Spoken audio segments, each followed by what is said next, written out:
Welcome to the 15th episode of the Transient Thoughts podcast. Today, I'd like to talk about unemployment and also underemployment.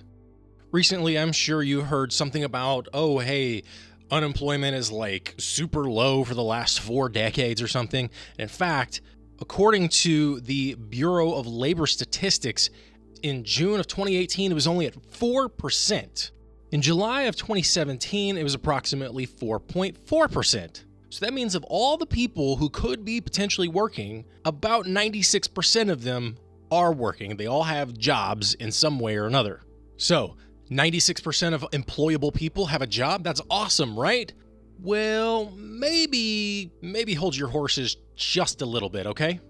Because according to Statista, a statistics portal that uses studies from more than 22,000 sources, the underemployment rate in July 2017, so about the same time period, the underemployment rate was 12.5%. So nearly 3 times as many people are underemployed as are unemployed.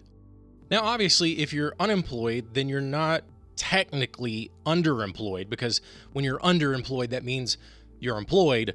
You're just basically making less money, and you have fewer benefits than you should for your education or experience level. So what does that mean? It means that you have a ton of people out there that are working, but their work and their compensation for said work is insufficient compared to their education and their experience level. So when you hear these politicians talk about, let's get some people jobs, that's cool and all, unless of course they're trying to get you to have a really low paying job or minimum wage job, or hey, let's just get as many Starbucks out there as possible and get as many people working in those Starbucks so that we have more job numbers. We have more jobs, and thus our unemployment rate is lower. But that doesn't necessarily mean that quality of life is worth it. So what happens when you're underemployed? Well, you have a harder time participating in the economy. You can't go out and buy stuff. You can't go out and enjoy things. Like, let's say I want to go to Disneyland. I haven't been to Disneyland in over 30 years. I was 5. I am 37 now. You're not getting paid your worth in some capacity or another. Either you're not getting a 401k, you're not getting any kind of benefits like health insurance, you're not getting vacation time. Not to mention, since there are no laws for minimum hours per week, even though there's a minimum wage per hour, maybe you're a waiter or you are disabled and you effectively qualify for sub-minimum wage. Those who are disabled can potentially qualify for a job that pays them 1 penny per hour. So that makes me wonder, do those individuals count as people who are employed, or are they classified as something other than employed? It comes down to, like, everybody's becoming part-time. Nobody can afford to live in the cities that they're living in. I mean, urban sprawl is becoming a bigger thing now. And yet, so many people who live in the cities are unable to afford to live in said cities. So what are your options? Do you move somewhere else? Well, isn't moving actually really expensive? Anybody who's moved, raise your hand. Was it a cheap experience? Because in my experience, it wasn't. It was a very expensive process. So telling people to get out of town and move somewhere else and go to a cheaper place, well, there's also the beginning stage processes of moving when it comes to, I got to find a job somewhere else. I got to find a place to stay. I got to get an interview with these people, even though I don't live there. Now what I'm doing is I'm becoming a transplant in that area, even though it's a smaller town possibly. And so now I'm competing against a smaller market with possibly greater experience and or education, and so I'm probably gonna have to take a pay cut there as well, just to be able to not outcompete and then essentially not get a job in that area. So at this point, it's kind of a catch-22 trying to find a job anywhere.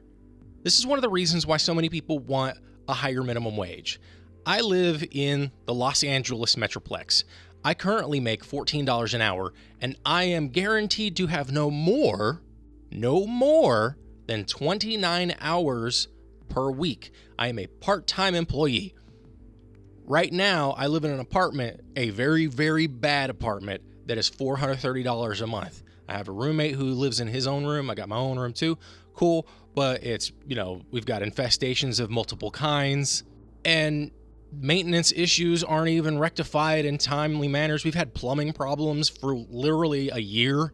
But if I want to move out, I got to not only save up money for rent, usually first month's rent, and then on top of that, a deposit I may or may not get back depending on circumstances.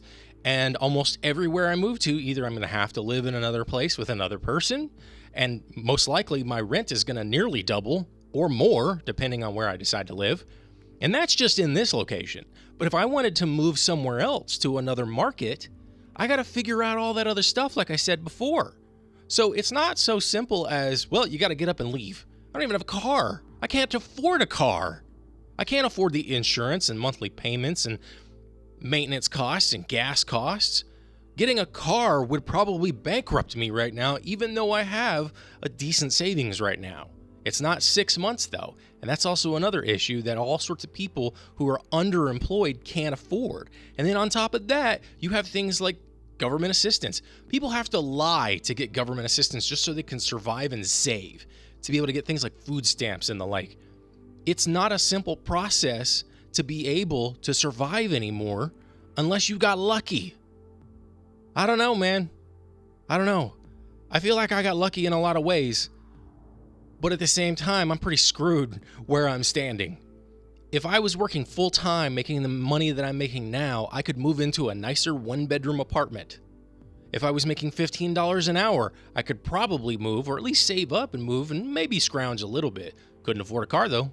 I'd still have to take public transit, and LA public transit is not good. But you know what? Maybe I just gotta move. Or maybe we just gotta figure out how to take care of each other.